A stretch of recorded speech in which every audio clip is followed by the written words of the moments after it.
chère audience, bonsoir et bienvenue à la grande finale de la 8e édition des Grands Débats El Araki. Il nous est d'un immense honneur de nous tenir encore une fois devant vous, mais cette fois c'est un peu différent. D'ailleurs, à l'instar de monsieur le directeur et monsieur Nezar, Reda et moi avons eu notre petit débat propre à nous. Sauf qu'on avait l'air de psychopathes à crier devant l'écran du premier étage et à essayer de décider lequel d'entre nous deux avait bien compris le sujet. Pour vous éclaircir les choses, après mon premier contact avec le sujet, j'ai pensé que notre débat d'aujourd'hui allait porter sur l'identité des Marocains en tant qu'Arabes.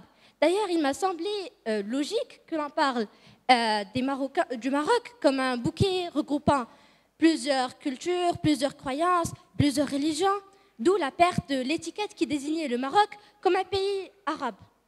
Mesdames et messieurs, essayez d'imaginer avec moi, toi aussi Reda, si les Arabes n'étaient pas venus au Maroc, si les Berbères ne s'étaient pas mélangés avec les Arabes, et si l'islam ne s'était pas propagé dans le Maghreb, si nous étions une nation différente de ce qu'on est aujourd'hui. Ce Maroc qui est riche de cette singularité, de cette culture diversifiée. Excusez-moi.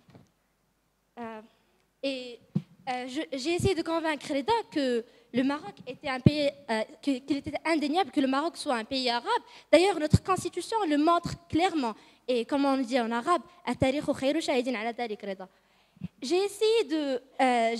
tu n'as pas arrêté de me contredire, donc je vais te céder la parole afin que tu puisses expliquer à notre chère audience ton point de vue. Oui, merci Iman. Et comme on dit, on n'oublie jamais une personne, on s'habitue à son absence. Une citation que, à première vue, mademoiselle Iman te paraît très loin de notre sujet. Mais avec un peu de réflexion, nous atteindrons le sens. Peut-être que cette citation a des mesures relationnelles ou même romantiques. Mais avec un peu de logique et en la regardant d'un côté historique, on peut dévoiler tous les cryptes de ce sujet. Faisons un petit voyage dans le temps, où le Maroc était une terre vide, habitée par des Berbères, qui vivaient une vie simple, passionnés par la culture d'oralité, les proverbes et les langues marches dans le désert. Ces derniers ont connu le passage de plusieurs peuples qui les ont affectés. Bien évidemment, les Phéniciens, les Romains, les Vandales, les Byzantins et finalement les Arabes. Et vu les conventions des Émirats musulmanes au Maroc, les Berbères n'avaient aucun choix que de se soumettre à ces dernières et se convertir en islam vu la force de son message.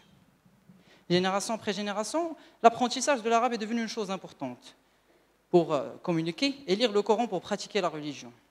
Et avec la propagation de l'islam dans le Maghreb, l'arabe est devenu une langue importante, non pour des raisons religieuses, mais aussi littéraires, culturelles ou même économiques. Et petit à petit, on a commencé à donner moins d'importance à la langue amazigh, jusqu'à notre jour, où l'arabe est devenu une langue fondamentale. Et de là, on peut constater que oui, nous n'avons pas oublié qu'on est des Berbères, mais on s'est habitué au fait qu'on est des Arabes. D'accord. Chère audience, j'espère que vous avez saisi la portée de nos différents points de vue. Mais avant de passer aux représentants des deux équipes, je voudrais que vous applaudissiez haut et fort la personne qui a eu l'idée unique et originale de proposer le sujet, M. Salim Jad.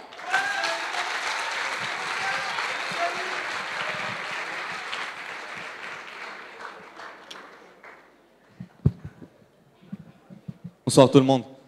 Donc j'ai eu l'idée de proposer le sujet et j'ai l'honneur de parler un peu de comment l'idée elle m'est venue. Donc en fait c'est que depuis un jeune âge on reçoit des faits comme une sorte de muslamat, des faits acquis qu'on ne peut pas discuter. Donc et par exemple le fait que le Maroc est arabe, on ne pense pas trop à ça, donc on oublie de discuter de cela et de le critiquer. Donc je me suis dit pourquoi pas. Et donc là, j'espère qu'on pourra parler un peu de cela et donc s'éloigner un peu du conventionnel et comment dire, questionner l'incontestable. Et donc je vais laisser la parole à Iman.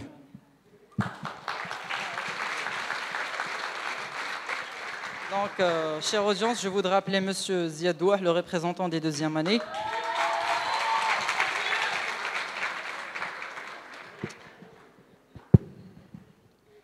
Monsieur le directeur, honorable jury, chère audience, bonsoir. C'est avec une immense joie et un grand honneur que je suis là devant vous aujourd'hui pour vous parler un peu du parcours de mon équipe tout au long de cette 8e édition des Grands Débats El Araki et ainsi vous présenter les champions de la 2e année B dont je fais bien partie. Commençons par le parcours. Personne, et je dis bien personne, ne s'attendait que notre équipe va pouvoir gagner la finale de la série B. Et personne ne s'attendait à nous voir aujourd'hui en train de se préparer à se tenir devant vous en essayant tout au long de ce débat qui aura lieu d'ici quelques minutes, de vous convaincre de la véracité de nos propos. Pardon.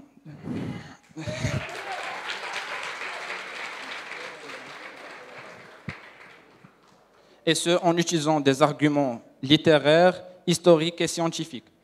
On a débuté notre parcours par une déroute contre cette même équipe qu'on oppose aujourd'hui, en espérant pouvoir tenir notre revanche. Après cette déroute, on n'a pas baissé nos mains, on s'est unis, on s'est entraidés, et on a fait un travail d'équipe, on a fourni plusieurs efforts à pouvoir atteindre cette grande finale. Et bien sûr, je ne laisse pas cette occasion passer sans pouvoir remercier notre cher professeur de français, M. Ahmed Rotaïbi,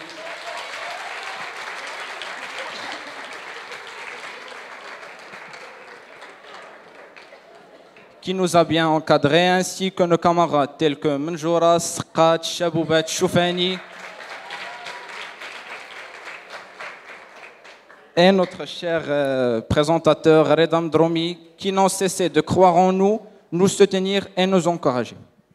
Et bien sûr, sans trop tarder, je n'ai trouvé de meilleure façon de vous présenter mon équipe, et contrairement aux coutumes, je me contenterai de souffler leur nom, et c'est à vous, très chère audience, de dédier leurs respectueux prénoms. Et commençons par Foulouh,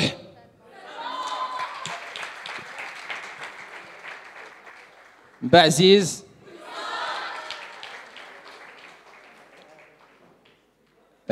Smat, Boumkart, et nos chers assistants, l'Iraqi, Ben Taleb, Rafi et Touah.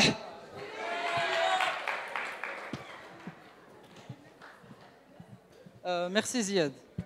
Et maintenant, chers camarades, applaudissez haut et fort Amin Rouane, le représentant des premières années.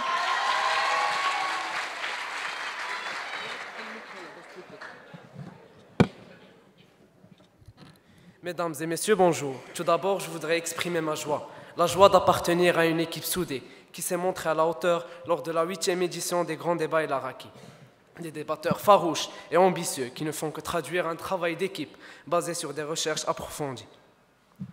En tant que représentant de l'équipe, je tiens à remercier l'école pour cette opportunité. Je remercie le jury et monsieur le directeur pour ses encouragements. Et surtout, applaudissez bien fort Madame Dedouchi qui a su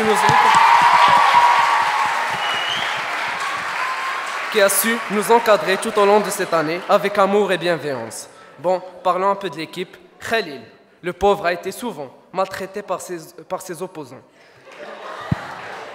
Mais à chaque fois, il se montre d'une sagesse extrême et triomphe. Soukaina, toute féminine et délicate, embellie avec ses tournures de phrases. Monsieur Tartuffe.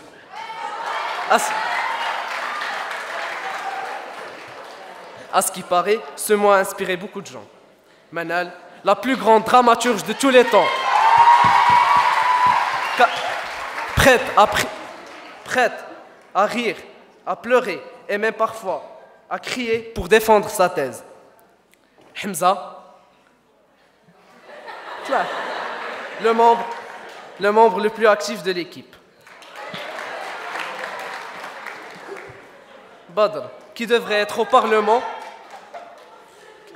plutôt qu'ici, car comme tout politicien marocain qui se respecte, il est impulsif, n'a aucun sang-froid et il est toujours là à emmerder le monde.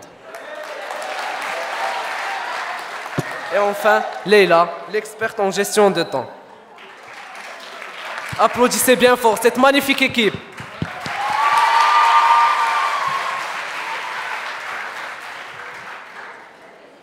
Et maintenant, je vous laisse avec les règles du débat. Les interventions se font respectivement à tour de rôle et doivent durer 1 minute au minimum. 2 interventions successives de la même équipe ne doivent pas avoir lieu. Les interventions doivent être faites de manière correcte, évitant toute vulgarité, sarcasme déplacé ou autre forme d'irrespect. Il faut respecter le temps réparti pour chaque équipe, 20 minutes. Pour les règles de l'audience est tenue de respecter les débatteurs. Pour ce faire, il faut respecter les règles ci-après, maintenir le silence, le calme et le respect dans la salle, ne pas applaudir qu'à la fin de chaque intervention, de manière courtoise et en évitant les sifflements, les hurlements et toute autre forme d'irrespect. Interdiction de quitter la salle avant la délibération du jury, ne pas monter en scène à la fin du débat, interdiction d'utiliser les téléphones portables. Donc j'appelle monsieur le directeur pour tirer au sort.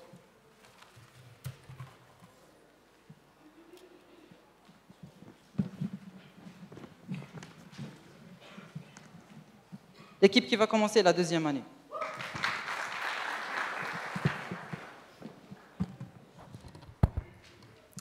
Monsieur le directeur, honorable jury, chère assistance, bonsoir. Le Maroc n'est pas un pays arabe. Évidemment, le sujet de ce soir met entre nos mains une très petite phrase, mais avec de grandes significations. Une phrase qui relance donc le débat sur le fameux « Qui sommes-nous et que sommes-nous » L'attaquer est une marque de faiblesse. La tensée marque l'indigence de l'argumentaire et la contredire par l'invective démontre la fébrilité de ses contenteurs. Alors merci à vous, monsieur Salim, d'avoir mis ce débat en exergue. Aujourd'hui, bien évidemment, nous sommes là et nous aurons le courage de secouer le cocotier, ébranlant cela au passage des certitudes mal posées. Contrairement à ce qui paraît, l'intitulé du sujet n'est pas une déclaration de guerre entre les Arabes et les Berbères, mais par contre une invitation à relire les pages de notre histoire. Une histoire riche et complexe, une histoire qui a fait notre fierté, mais bien sûr à condition de la lire telle qu'elle est et d'en débattre sans risquer l'anathème. Vous allez me demander, que sommes-nous alors? Je vais tout simplement dire que nous sommes des Marocains. Nous sommes tout simplement des Marocains marqués par une réelle diversité culturelle. On ne peut qualifier le groupement national et humain marocain d'autre chose que de Marocains. La Constitution dit que le Maroc est un État musulman souverain. Rien pourtant ne l'empêchait de dire qu'il était un État arabe souverain. Mais cela n'a pas été fait, ce n'est pas le cas malheureusement. Et en plus, le fait de maîtriser la langue arabe ne fait pas de nous, pour autant de nous, des Arabes. Parce qu'alors aussi, nous sommes considérés des Amazirs parce que cette langue existe bel et bien dans notre royaume. Cher auditoire, chers camarades, l'histoire universelle nous a appris qu'il ne sert à rien d'effacer une identité pour construire une nouvelle à sa place. Parce que, comme nous le savons, les identités ne sont pas des immeubles que l'on peut détruire et reconstruire à tout moment. Ce sont des accumulations. C'est un processus en perpétuelle évolution, mais dans lequel rien ne se perd.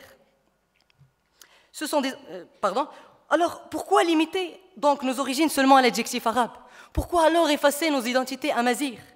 Il est vrai que la constituante arabe de l'identité marocaine est présente, mais malheureusement, elle ne doit pas occulter les autres constituantes, à savoir celles des Romains, des Phéniciens, des Byzantins et surtout des Amazirs, ce qui est plus ancien. Dois-je vous rappeler, un peu d'attention s'il vous plaît, dois-je vous rappeler, chers camarades, que la situation des Amazirs au Maroc est si unique et paradoxale? Êtes-vous bien conscients que nous sommes en train de parler du principal pays berbérophone de l'Afrique du Nord et du monde et qui compte de 15 à 18 millions de ressortissants berbères? Oui, chère audience, c'est le Maroc. Oui, chers camarades, c'est le Maroc. Êtes-vous bien conscients que vous êtes en train de mettre à l'écart une culture qui date de 9000 ans?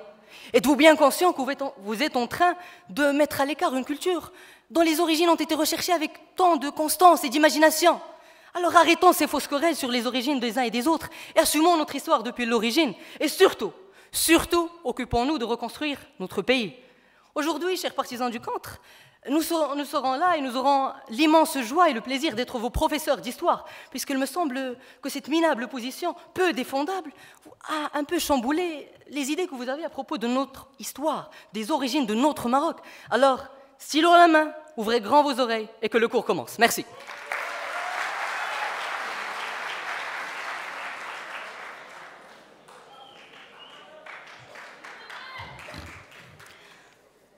Chère audience, honorable jury, monsieur le directeur, opposant, bonsoir. Ça y est, c'est la fin. La fin de cette montée d'adrénaline quand je vous regarde. La fin de ce petit frisson et cette angoisse qui s'efface en me tenant devant ce pupitre. La fin d'une aventure inoubliable, celle de débattre devant vous, chère audience, d'essayer à tout prix de vous convaincre, partager notre vision des choses librement. Durant cette expérience, j'ai appris à travailler en groupe.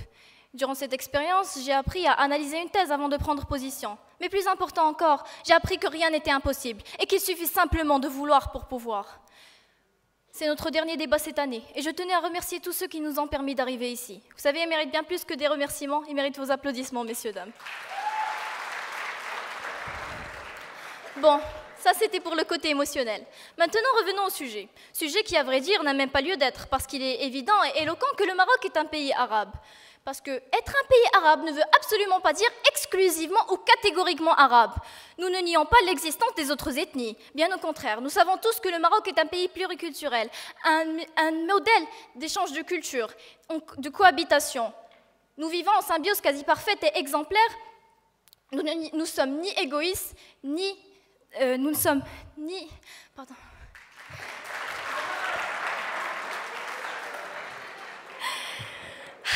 Tellement d'émotion parce que...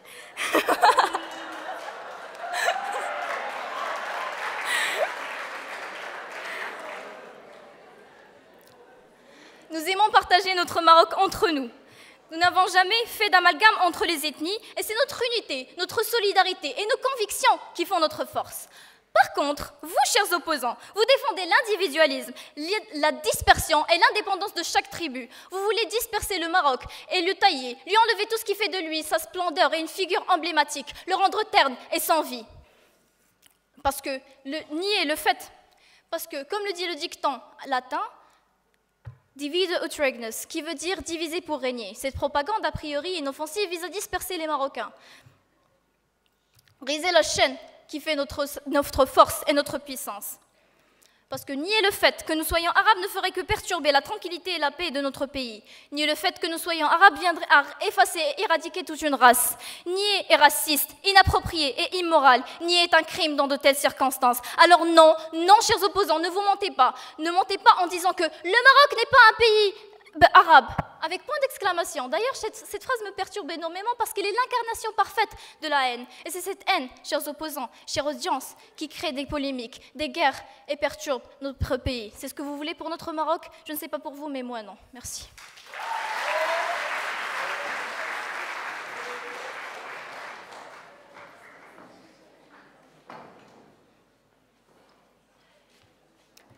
Juste pour mettre les points sur les i, nous ne défendons guère l'individualisme identitaire par contre.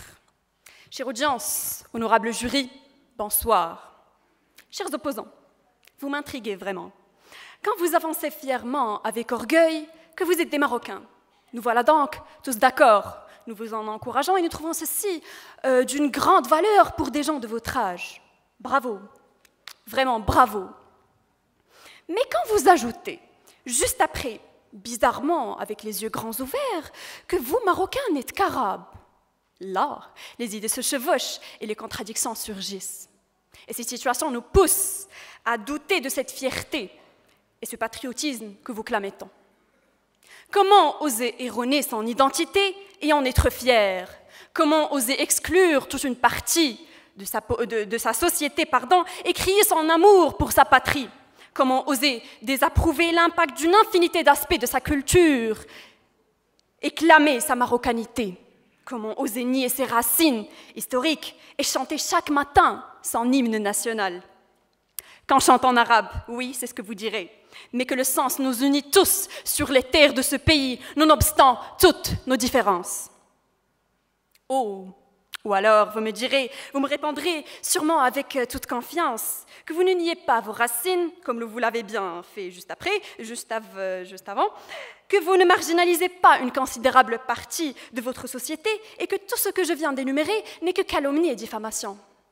Eh bien, vous allez excuser ma franchise aujourd'hui parce que c'est exactement et malheureusement ce que vous êtes en train de faire. En disant que le Maroc est un pays arabe, vous réduisez à néant la grandeur de l'histoire. Vous privez les Amazirs, par contre, par exemple, de jouir de leur droit de patriotisme. Et vous les écrasez en ne reconnaissant pas leur existence ni leur appartenance à cette patrie. Parce que quand je dis que le Maroc est arabe, je dis implicitement que le Maroc est pour les Arabes et pas pour vous, Amazirs.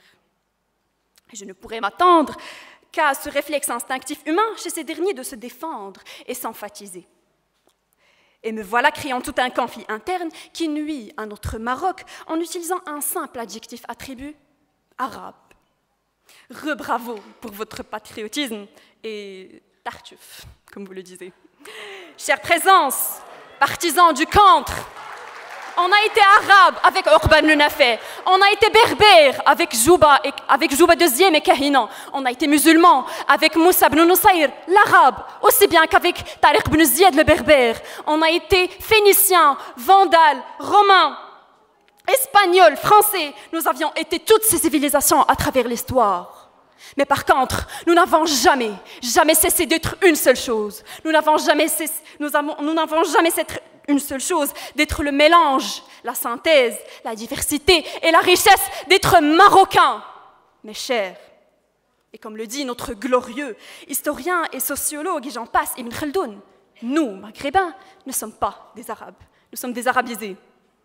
Et enfin, chers camarades, ressaisissons-nous. Le Maroc est marocain parce que nous sommes tous des Marocains. Mais le Maroc n'est pas arabe parce que nous ne sommes pas tous des Arabes. Et merci.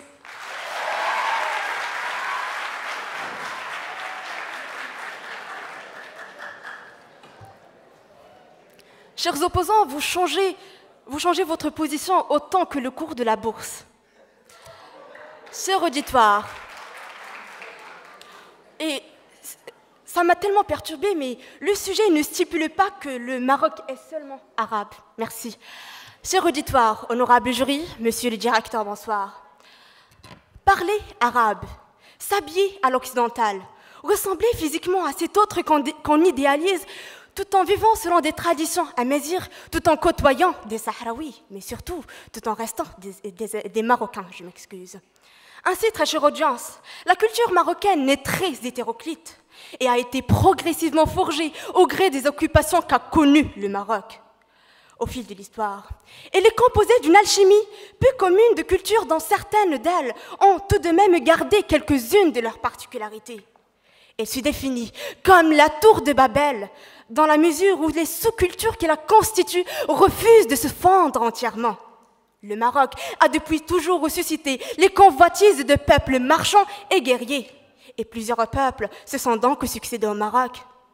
Romains, byzantins, arabes, espagnols, portugais, français, la liste est tellement exhaustive.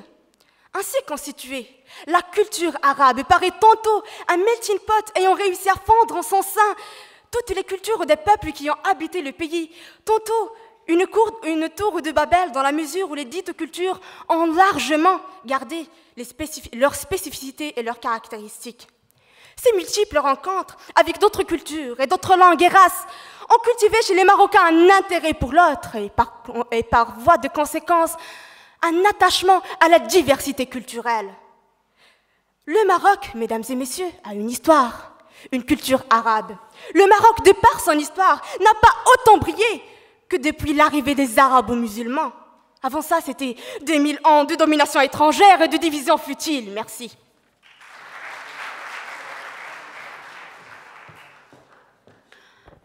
Bonsoir. Bon, tout d'abord, j'aimerais débuter mon intervention par une citation que j'avais récemment entendue dans un débat d'El Araki et que j'avais tant admirée. La citation dit, je cite, « Nous sommes des Amazirs, nous ne devons pas oublier qui nous sommes. » Fin de citation. Vous allez sûrement me dire, mais à qui appartient cette citation? Eh bien, je vous assure que ça n'appartient ni à un professeur, ni auteur, ni poète, mais à Manel. Manel est une simple élève qui étudie à l'établissement El Araki. Manal est en première année bac. Manal est présente parmi nous aujourd'hui dans ce débat. Manal est à ma gauche. Manal ose venir me dire aujourd'hui que nous ne sommes pas des Amazirs. Manal a des propos schizophrènes. Ne soyez pas comme Manal.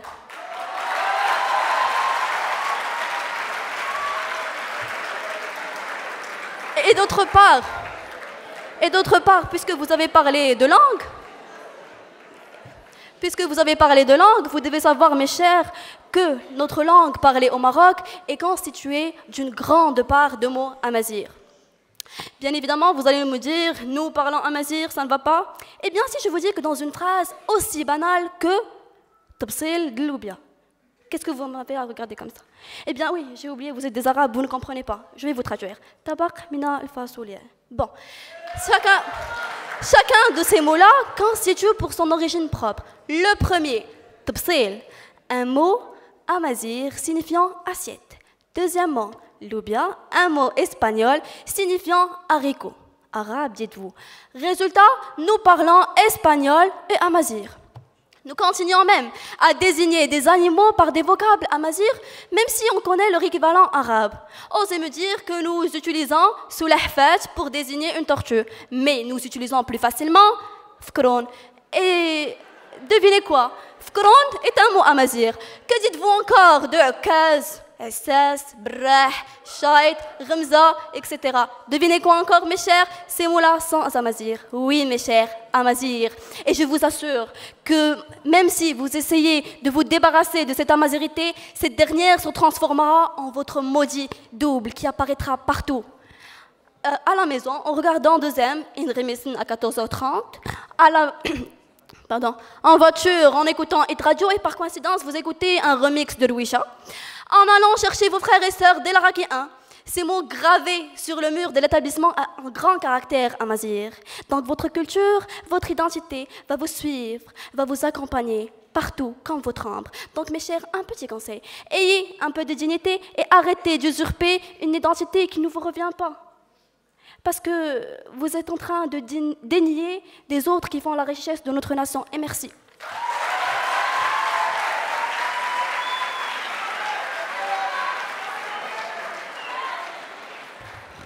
Cher opposant, je vais vous l'accorder, Manel est une personne exceptionnelle. Elle rit dans des moments de tristesse, elle pleure dans des moments de joie. Je sais que c'est une personne extraordinaire. Il nous faudrait 40 minutes pour débattre de cette personne, mais le sujet de notre débat aujourd'hui n'est pas Manel. C'est le Maroc n'est pas un pays arabe. S'il vous plaît, j'aimerais faire une proposition. Vous savez, vous devrez créer un parti politique. Calqué sur la politique que Donald Trump veut instaurer aux États-Unis. Bien sûr, il faut construire un mur pour nous séparer de tous ces méchants arabes qui nous volent nos moutons, qui nous volent nos femmes et qui nous volent notre travail. Non, sérieusement, nous sommes en 2016, tenir des propos comme ceci est totalement ridicule. Et une petite rectification, Monsieur Semir, le sujet de notre débat n'est pas le Maroc est uniquement un pays arabe, c'est le Maroc n'est pas un pays arabe. Donc là, on a une disqualification totale de la race arabe dans notre pays. Et je ne sais pas comment vous avez fait pour sortir le chiffre de 18 millions de berbères. Attendez. On s'est posé nous-mêmes la question et on a trouvé que pour avoir de tels chiffres, il faudrait faire des analyses ADN à chaque Marocain, chose qu'on n'a pas faite. Et s'il vous plaît, je sais que vous voulez être nos professeurs d'histoire géo, vous avez passé le régional et tout, mais on a Monsieur Hennouch, un excellent professeur, il est très gentil,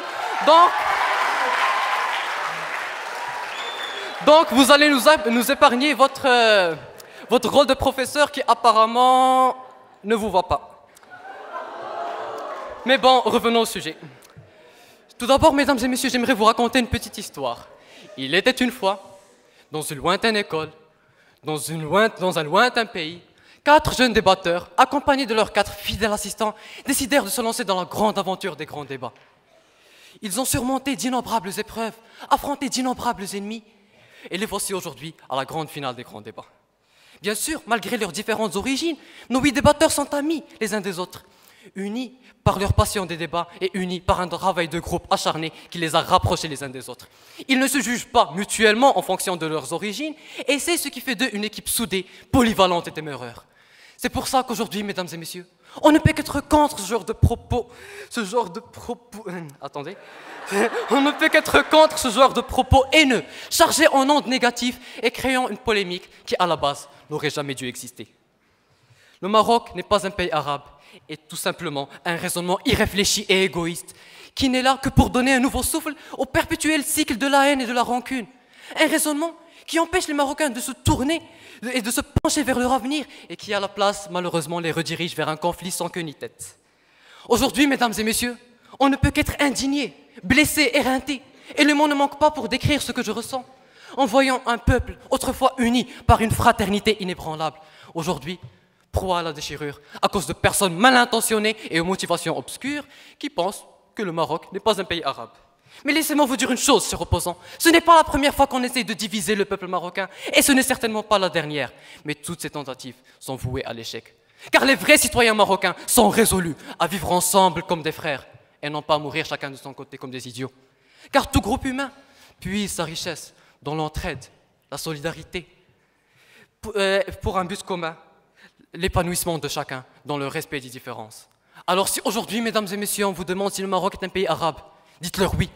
Si aujourd'hui on vous demande si le Maroc est un pays berbère, dites-leur oui, car le Maroc est le pays de tout, mesdames et messieurs, sauf de l'intolérance. Merci.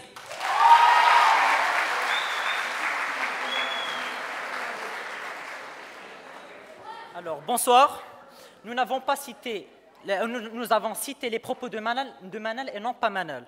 Et par ailleurs, bravo. J'admire le comédien que tu es. Mais ne le sens pas à El Araki Comedy Club. Passons.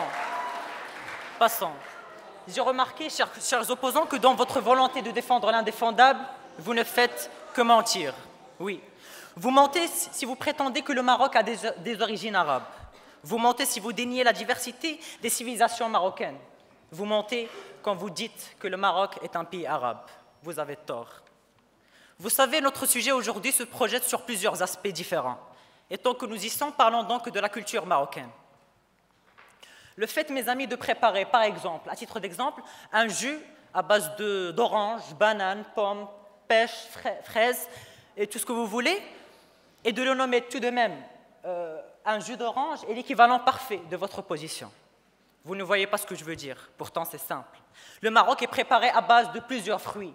L'Afrique subsaharienne, les Arabes, les colonisateurs européens, la France, le Portugal, l'Espagne, les Berbères à l'origine, et j'en passe. Donc il n'est que stupide de venir en fin de compte, de prendre en considération les origines arabes en particulier et laisser toutes les autres de côté, ce que vous essayez de faire en l'occurrence. Car oui, je le dis et je le répète, la culture marocaine est une culture variée, est une culture à plusieurs identités dont l'arabité ne représente qu'une composante d'un jus ou d'un panaché si bon et délicieux.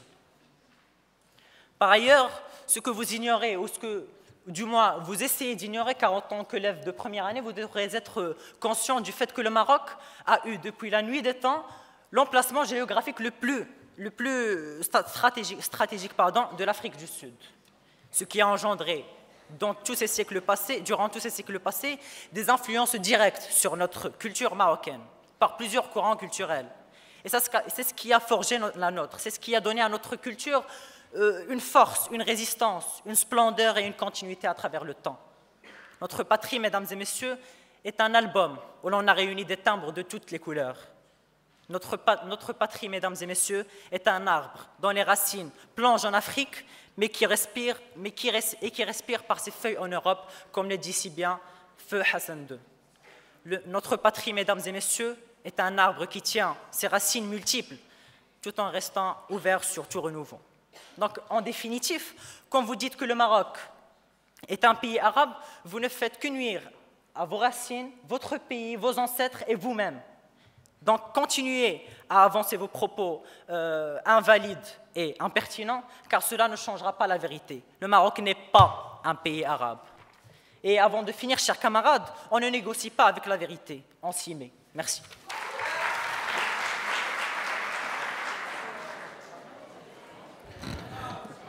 Chers camarades, je pense que l'image que vous avez citée pour expliquer votre position est mal placée, car j'imagine mal un jus où il y a l'orange, le kiwi, je ne sais pas quoi.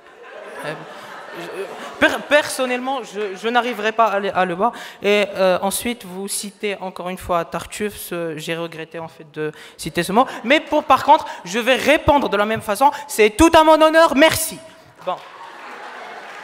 Et puis, dans votre volonté de démontrer l'indémontrable, vous êtes en train de falsifier les faits. Parce que, en disant dans le sujet que le Maroc est un pays arabe, nous sommes en aucun cas en train d'oublier toutes les autres ethnies, mais par contre, nous sommes en train de les unir pour faire face aux problèmes de la mondialisation.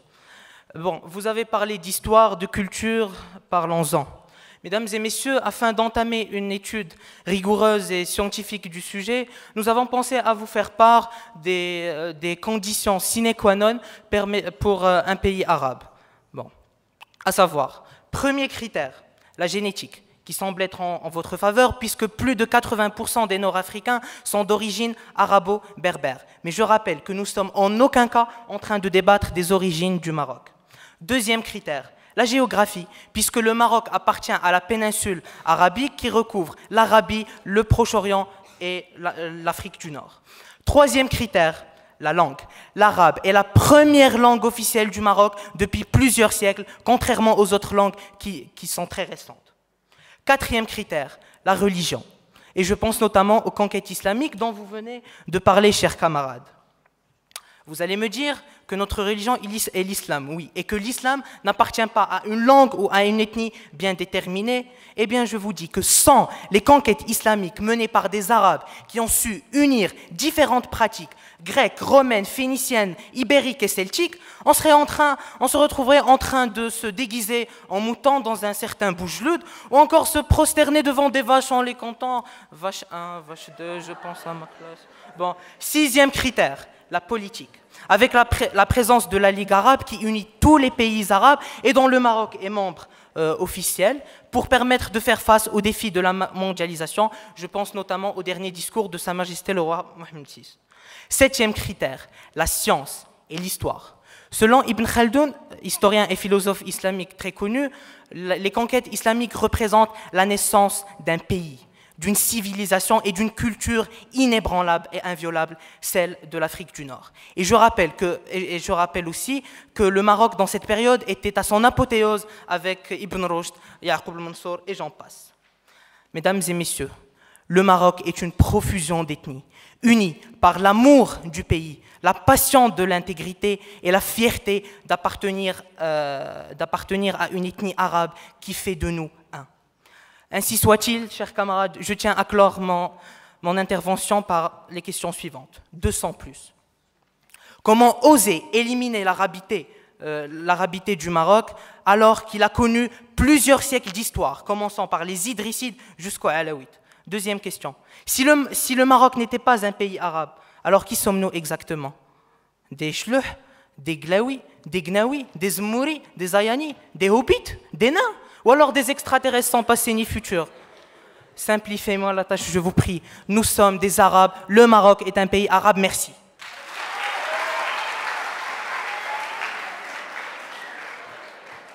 Pour vous simplifier, chers camarades, nous sommes tout simplement des Marocains. Et premièrement, vous m'avez appelé par mon nom, tu as dû me confondre avec un ami ou quelqu'un qui s'intéresse à toi. Deuxièmement,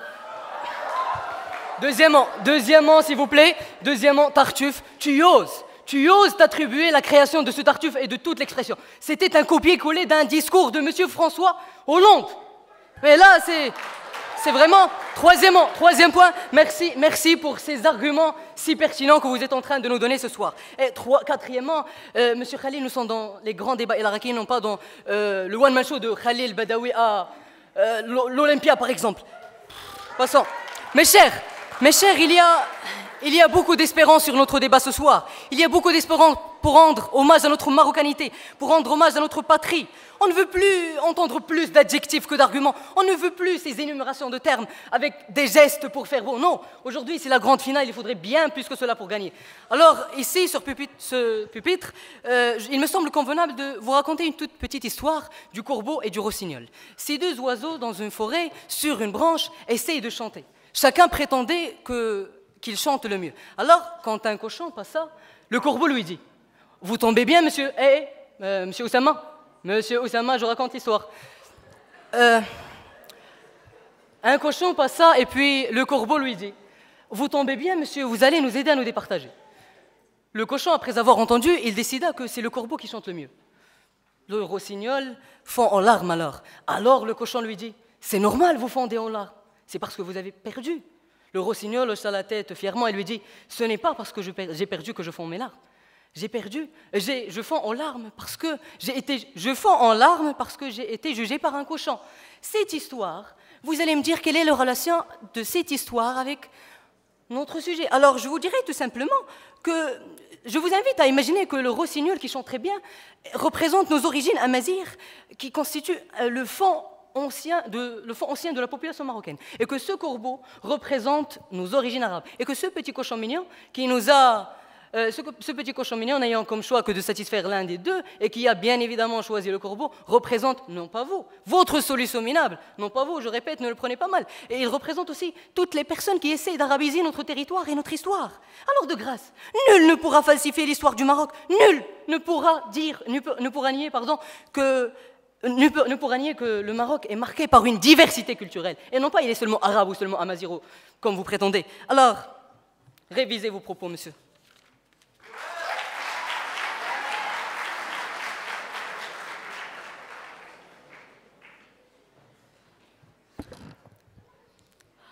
Cher auditoire, honorable jury, monsieur le directeur, bonsoir. Chers opposants, veuillez faire attention, s'il vous plaît. Merci. Donc, au niveau de la législature, la langue arabe littéraire est utilisée dans la rédaction des lois, des règlements, des décrets ou du bulletin officiel. Les lois sont toutes rédigées et promulguées en arabe. Au niveau de la justice, en matière de justice, seul l'arabe classique est utilisé dans les documents écrits, alors que l'arabe marocain et l'arabe officiel sont les langues admises et employées dans les plaidoyers et les communications.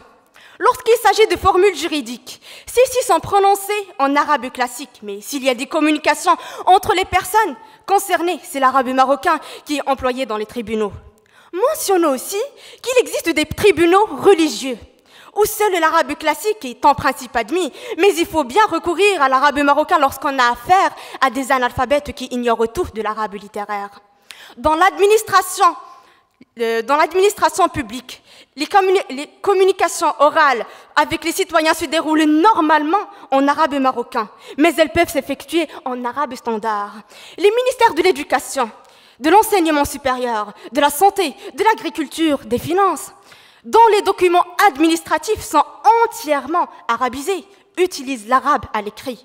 Le Maroc n'est pas un pays arabe. Une forme négative totale, puisqu'elle porte sur le Maroc en entier, mais fausse par essence. Fausse, car le préambule de la Constitution de 2011 inclut une composante arabe ou arabophone, avec le terme arabo-islamique, faisant que le Maroc est du moins partiellement arabe. Fausse, car le Maroc est membre de la Ligue des pays arabes. Fausse, car la langue officielle du pays est l'arabe. Fausse, car cette affirmation générale n'est pas particularisée ou modérée par une formulation adaptée. Merci.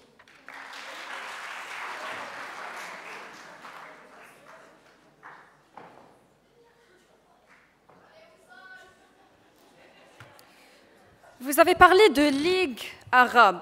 Je vous rappelle que le Maroc a dernièrement annulé la tenue du prochain sommet de la Ligue arabe 2016. Le Maroc explique craindre la tenue d'un sommet où les discours donnent une fausse impression d'unité et de solidarité dans un monde arabe qui traverse une période difficile. On défend clairement que le Maroc n'est pas un pays arabe. Donc, logiquement, vous défendez que le Maroc est un pays arabe. Mes chers, vous prêchez contre votre paroisse en défendant le pluriculturalisme. Vous défendez notre thèse. Merci. Comme le dit le proverbe chinois, oublier ses ancêtres, c'est être un ruisseau sans source et un arbre sans racines. Et un arbre sans racines finit par évidence par mourir. Oui, mesdames et messieurs, le Maroc meurt. Le Maroc périt en prétendant être arabe et tue avec lui ses espoirs de développement. Le Maroc n'avancera jamais en tenant à une identité qui ne lui appartient pas. Le Maroc ne verra ses bourgeons fleurir qu'en étant unique et unifié, comme a fait la Turquie par exemple. En ces derniers moments, sur ce pupitre, je vais vous dire, chère audience, que nous, jeunes citoyens, espoirs de demain, nous ne voyons pas le succès de notre cher pays dans le fait d'être arabe et renfermé, non, mais nous le voyons dans le fait d'être marocain et rien d'autre que marocain. Merci.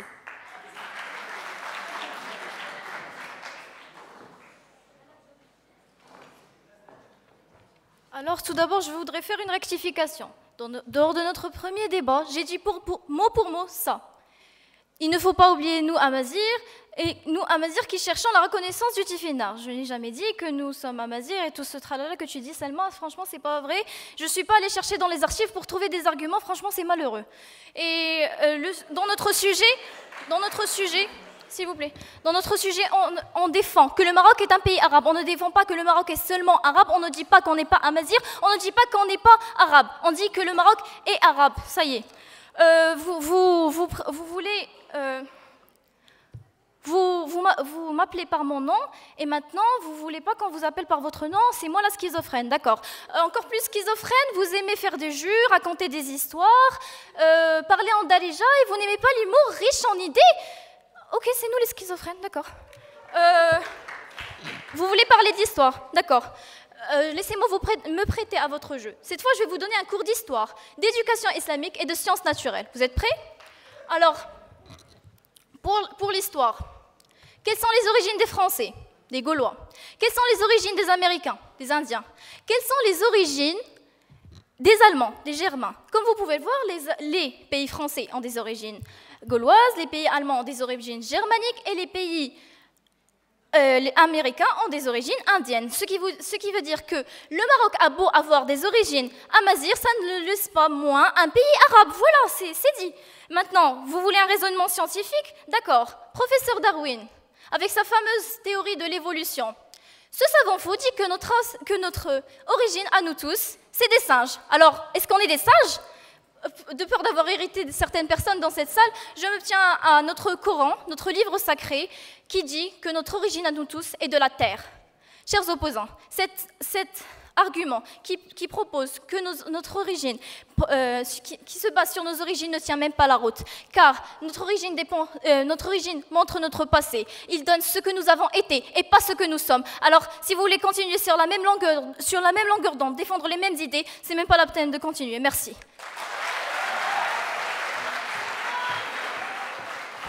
Mes chers, vous nous avez traités de bêtes, d'illogiques ou de je ne sais pas quoi, mais je voulais vous répondre. Comme le dit si bien M. Nezar Talal, la raison du plus bête est toujours la meilleure. Bon. Honorable jury, cher auditoire, mes chers camarades, bonsoir. Être ou ne pas être, telle est la solution. La solution à une crise identitaire dont tout le Nord africain souffre. Être ce que nous sommes. Quoi de plus logique? Mais pourtant, dans notre pays, notre grand pays, il y a malheureusement encore des gens qui pensent qu'être ne peut être qu'arabe ou disparaître. Je suis amazir, donc je ne suis pas. Notre existence ne figure dans aucun texte fondamental dans notre pays. C'est triste, n'est-ce pas? Mais attendez, je ne suis pas à cause d'un mythe créé par des panarabistes qui veulent que tout le monde soit arabe, alors que tout le monde ne peut être arabe. C'est après avoir pris conscience de cette réalité, de ma dignité et de mon existence que je trouve le courage de dire non à une idéologie panarabiste, non à peu importe qui veut me déraciner de mes origines. Non, je ne suis pas arabe, nous ne sommes pas arabes, nous sommes amazirs. Amazirs par la goutte du sperme, amazirs par le destin, amazirs par la décision de l'histoire, amazirs par la terre de nos ancêtres. Et je vous jure que ça fait mal au cœur de voir à ma gauche un groupe de personnes qui non seulement incapables de faire quoi que ce soit, mais des personnes qui sont prêtes à se débarrasser de leur identité et de l'enterrer comme ça, si facilement. Mesdames et messieurs, qu'est-ce qui a fait de nous ce que nous ne sommes pas? Est-ce les pouvoirs politiques? Est-ce les médias? Est-ce la religion? La religion était ce qui a fait de nous musulmans? Oh oh, mes chers. Mesdames et messieurs, nous sommes en train de vivre les derniers instants de ce débat. Mes camarades et moi vivons malheureusement notre dernier débat. Un débat qui restera gravé dans nos mémoires à jamais, parce que nous partons fiers d'avoir monté sur ce pupitre, fiers d'avoir défendu nos origines, fiers d'avoir défendu l'histoire de notre pays. Alors je remercie chaque personne d'avoir fait de nous ce que nous sommes, à tout le corps éducatif et administratif. Je vous demande merci. Donc, oui, c'est bon. Nous avons quelque chose qui nous réunit malgré notre différence de point de vue et le fait que nous sommes tous des aigles. Oui, nous le sommes. Alors, je m'adresse à vous, les aigles. Révoltez-vous, indignez-vous, ne soyez pas comme des pigeons. Si nous acceptons que l'histoire de notre pays soit massacrée, nous sommes tous enfin de commettre un crime atroce envers notre pays. Et merci.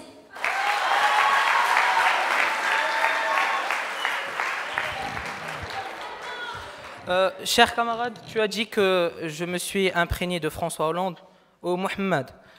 Ah, faux, archi faux. Faux, archi faux. archi faux. Contrairement à toi qui viens de raconter une histoire qui a été vue dans une émission diffusée par France 2 qui s'appelle On n'est pas couché, où des écrivains viennent et disposent leurs chefs-d'œuvre et ils sont critiqués par un groupe et c'est là qu'a été racontée l'histoire. Donc c'est encore une fois déplacé. Mesdames et messieurs, il faut avouer que la première fois que j'ai lu le sujet et découvert notre position, j'étais perplexe et sceptique. Je ne savais pas si je devais être contre le fait que le Maroc n'est pas un pays arabe ou contre ceux qui avancent de tels propos. Mais bon, un dilemme inextricable mais très vite résolu puisque je décidais de m'attaquer aux deux volets de la question. Premièrement, à tous ceux qui tiennent ce genre de propos, séparatistes, racistes, autonomistes et n'importe quoitistes en l'occurrence, je dis, nous vivons l'époque de la mondialisation qui nous appelle à surmonter et surpasser ces défis encore plus défiants et infranchissables. Deuxième volet. Maintenant, je vais raconter l'histoire du Maroc. Je pense que c'est très prétentieux de ma part, mais bon, l'histoire du Maroc qui se tient sur plusieurs dizaines de siècles en plusieurs dizaines de secondes. Première étape, l'Antiquité. Le territoire marocain a été envahi par les Vandales. Résultat, les Arabes chassent les Vandales et la majorité des tribus berbères se convertissent à l'islam. Le Maroc était un pays arabe. Deuxième étape, le Moyen-Âge. Youssef ibn Tashfin fonde la dynastie des Almoravides, 12e siècle, la dynastie almohade. 1640, Moulay al-Sherif proclamé roi des Alaouites. Le Maroc demeure un pays arabe. Troisième et quatrième étape, la période moderne et contemporaine. Le futur, l'avenir. Le Maroc appartient à la Ligue arabe, qui rassemble tous les pays arabes pour faire face aux défis de la mondialisation et à laquelle le Maroc ouvre tous ses partenariats, aussi bien au niveau politique, culturel et social. Soit N, élément de N étoile. Pour la énième fois, dans la N grande finale de la énième édition des grands débats de l'Iraqi, le Maroc est un pays arabe. Merci.